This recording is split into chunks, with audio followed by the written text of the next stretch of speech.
ഞാൻ പാണനല്ല, പുലേനല്ല, പറയനല്ല, നീ തമ്പ്രാനുമല്ല, ആണേലൊരു മയിലുമില്ല. ഈ പാട്ട് പാടിയ ആളിപ്പോൾ ജയിലിലാണ്.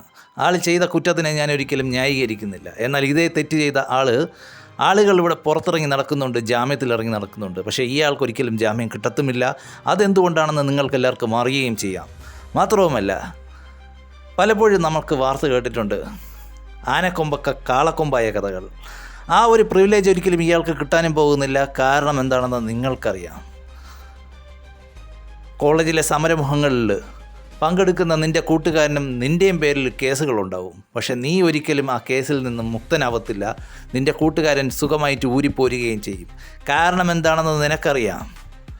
അതുകൊണ്ട് എനിക്കൊരു കാര്യം ഓർമ്മിപ്പിക്കാനുണ്ട്. ഇവിടെയുള്ള കുറേ മതേതരവാദികൾ ഇവിടെ മുസ്ലിമാണെന്നും ഹിന്ദുവാണെന്നും പറഞ്ഞ ആളുകളെ തമ്മിൽ തല്ലിക്കാൻ നടക്കുന്നുണ്ട്. അതുപോലെ ഒരു കലാപം നടന്നാൽ ഇവിടെ മരിച്ചു വീണത് ആരാണെന്ന് ഇവിടെ എല്ലാവർക്കും അറിയാം. എന്നിരുന്നാൽ കൂടെ ഒന്നുകൂടെ എനിക്ക് ഓർമ്മിപ്പിക്കാനുണ്ട്, നീ സൂക്ഷിച്ചാൽ നിനക്ക് കൊള്ളാം.